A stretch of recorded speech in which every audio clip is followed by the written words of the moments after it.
She gave her supposed fiancé all her life savings to help him build a future for himself, believing they would one day start a life together. But in the end, he dumped her for a wealthier woman. Now karma has come knocking. Want to know what happened next? Watch till the end to find out.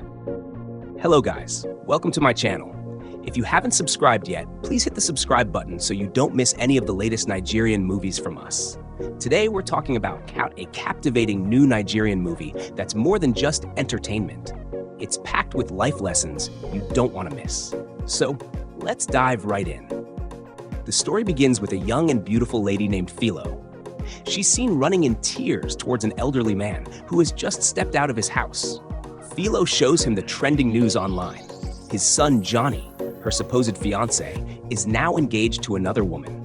Sobbing in deep disappointment, she pleads with the man to call his son immediately.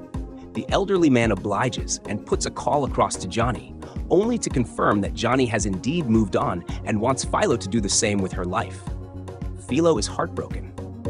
She can't believe that after investing so much in the relationship and sacrificing her savings to support him when he went to Lagos to make it, Johnny could betray her like this. A few days later, determined and desperate, Felo travels to Lagos in search of Johnny. Unfortunately, she struggles to locate his apartment and runs out of money. With no other option, she calls Johnny to inform him that she's in Lagos but stranded, begging him to direct her to his house. To her shock, Johnny yells at her over the phone and abruptly ends the call. Thinking it was a network issue, Felo tries calling again. Meanwhile, in Johnny's room, his fiancée Joy walks in and sits down as Johnny leaves briefly to fetch something for her. While he's away, Felo's call comes through again. Curious, Joy picks up the phone, confused about the distressed voice on the other end.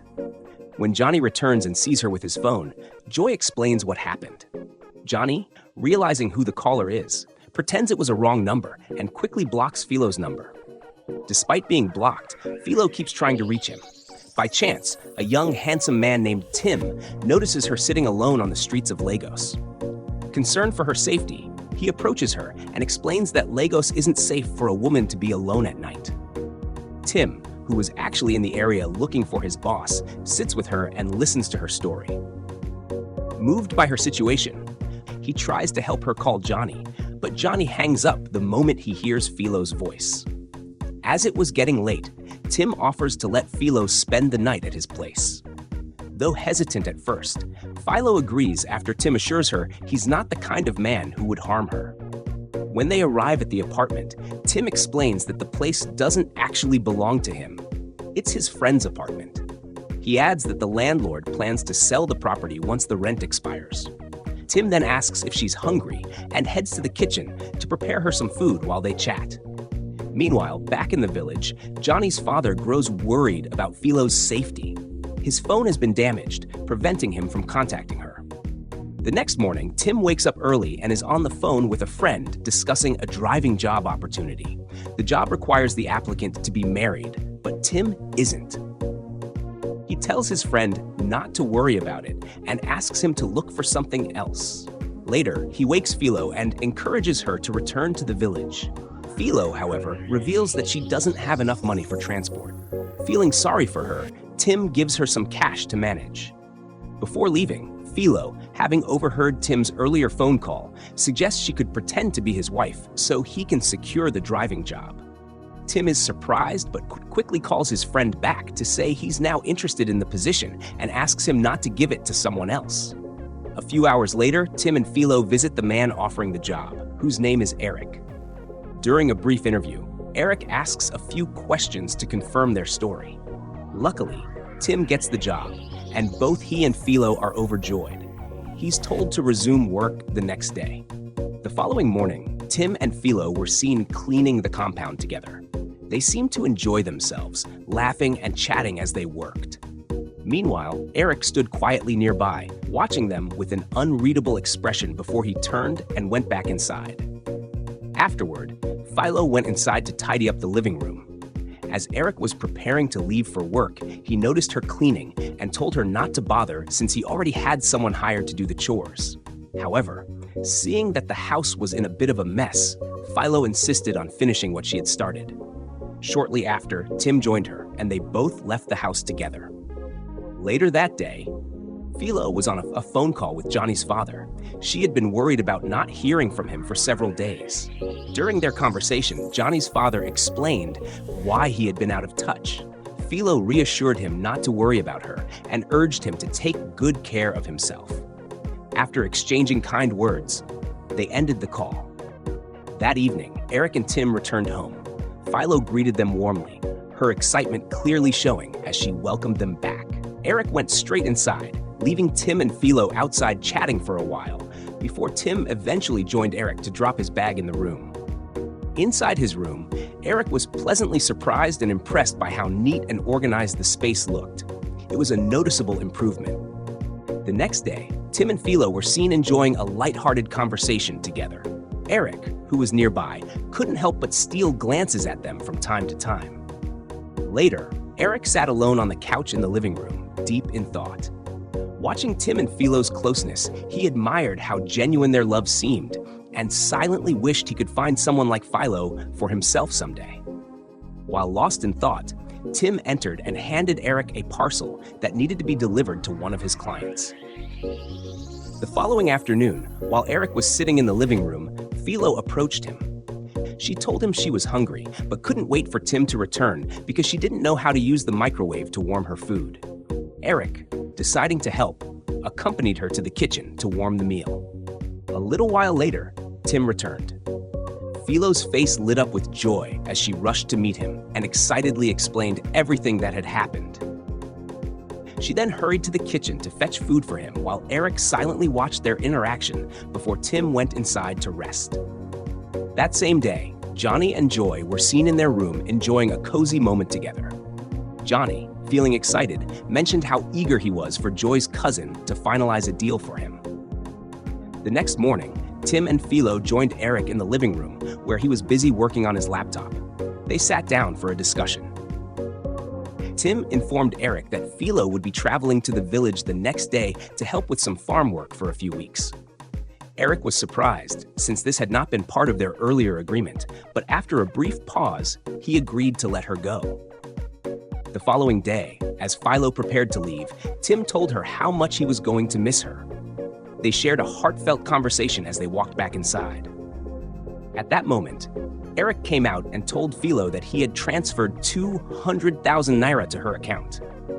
Felo was overwhelmed with gratitude and thanked him sincerely.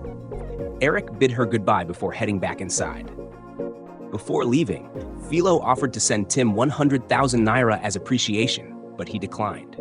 Instead, he encouraged her to use the money to add to the business she planned to start. After that, they set off for the park. Back in the living room, Eric appeared restless. Shortly after, Tim returned to inform him that he had successfully dropped Felo off at the park. A few hours later, Felo arrived safely in the village.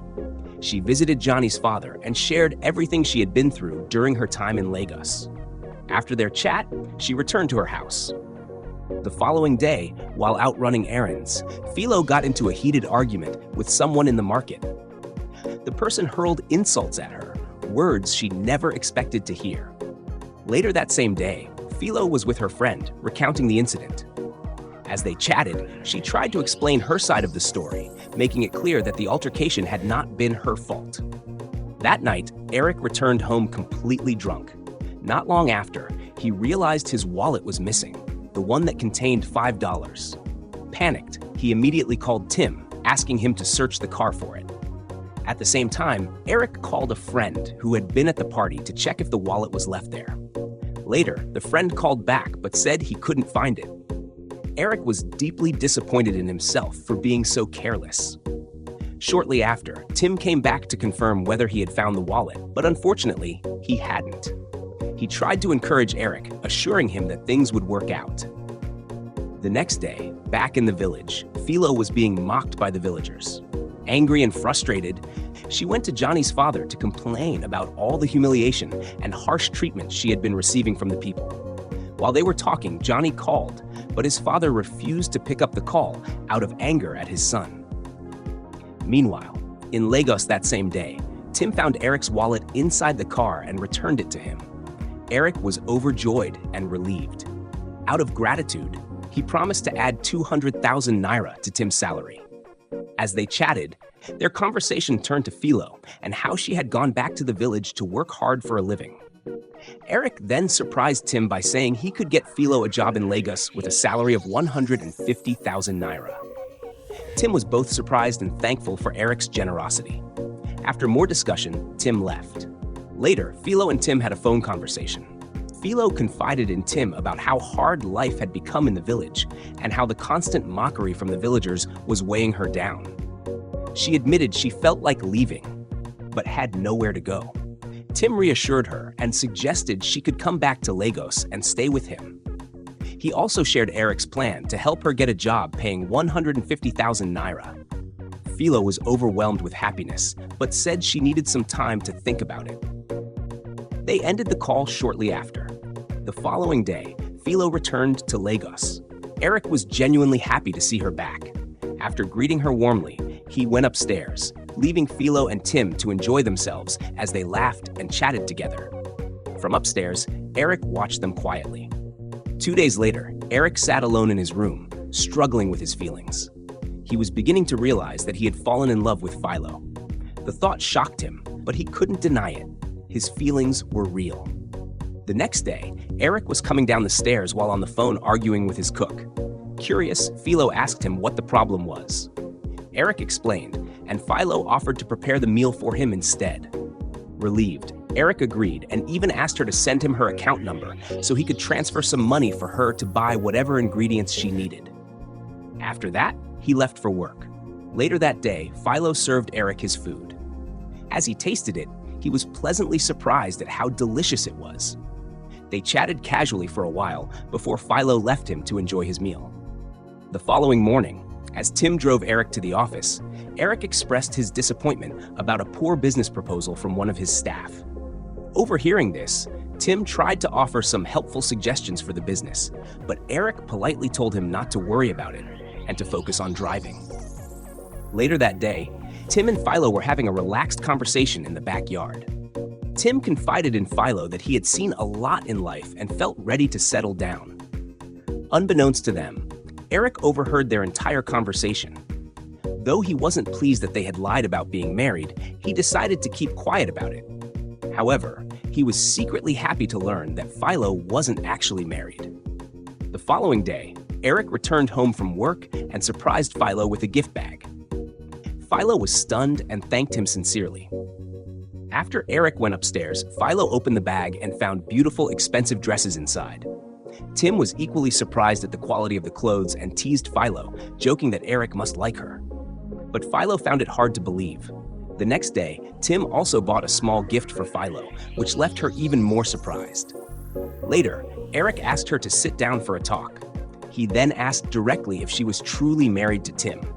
Nervously, Felo said yes, but Eric calmly revealed that he had overheard their conversation earlier and knew the truth. Shocked and frightened, Felo fell to her knees, begging him not to fire Tim because of their lie. Eric, however, asked her to get up, saying he understood and wasn't upset. He admitted he realized she was only trying to help Tim. After the emotional conversation, Felo left the room feeling relieved. Felo quickly called Tim to tell him everything that had just happened. Moments later, Tim was seen pleading earnestly with Eric not to fire him, promising never to lie again. Eric, however, assured him that he held nothing against him. He forgave Tim, but warned him firmly never to lie to him again, or there would be serious consequences. 2 days later, Eric was in the living room waiting for Felo. When she came out looking stunning, he couldn't help but admire her beauty. Smiling, they left the house together. Meanwhile, that same day, Johnny appeared restless in his room, worried about the business deal his cousin had promised him. Joy tried to calm him down, assuring him everything would work out. The following day, Felo sat quietly in the living room, her mind filled with conflicting thoughts. The next day, she was in the living room watching football when Eric came to join her. After some lighthearted conversation, Eric finally gathered the courage to ask Felo to give him a chance in her life. Right there and then, Felo agreed to date him. The following morning, while Felo was still asleep, Eric surprised her by bringing breakfast to her in bed. As she ate, they enjoyed warm and intimate conversation. A day later, Eric returned home carrying a package for Felo. He called her over and handed it to her. Felo was thrilled and thanked him excitedly. As she was heading to the kitchen to prepare something nice for him, Eric called her back. To her shock and delight, he went down on one knee and proposed to her.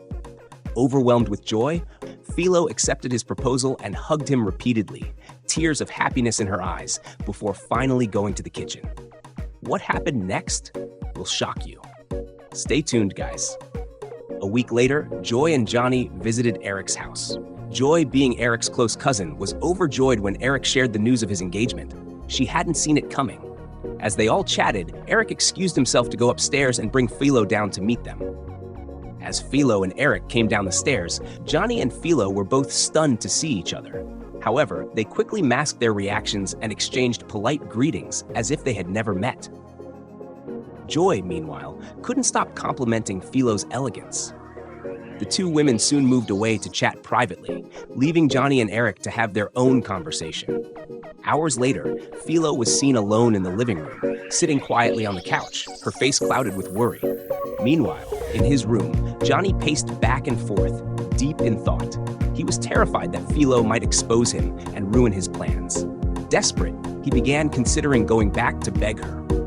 The next evening, Johnny showed up at Eric's house, pleading with Felo and professing that he still loved her. But Felo, recognizing his words as nothing more than selfish manipulation, firmly rejected him and chased him out of the house.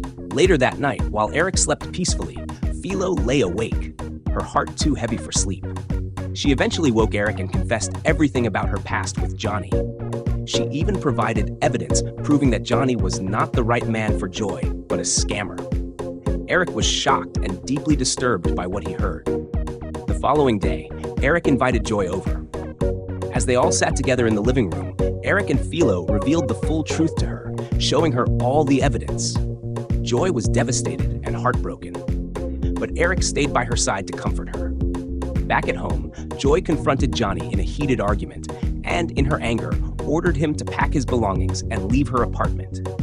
A week later, Felo visited Johnny's father in the village. The elderly man was overjoyed to see her again, and they chatted warmly. As they spoke, Johnny emerged from the house carrying a box. He glanced at them briefly before leaving. He was on his way to Bayelsa to learn a trade. After some more conversation, Felo stood up, hugged Johnny's father, and bid him goodbye. Months later, Felo and Eric were seen together, with Felo now heavily pregnant. They talked happily about Tim, praising his loyalty and honesty. Eric expressed his decision to reward Tim by giving him a good job, a house, and a car. Felo, overjoyed by Eric's generosity, thanked him with a big smile, calling him "my husband" as she hugged him lovingly. Moral of the story: this story teaches us about the power of patience, loyalty, and integrity. True love and kindness will always triumph over betrayal and selfishness. It also reminds us that helping others in their time of need can lead to blessings beyond our imagination. Karma never forgets, and what you sow is what you reap. Ending narration for YouTube. Thanks for watching, guys. Don't forget to subscribe for more popular and amazing Nigerian movies.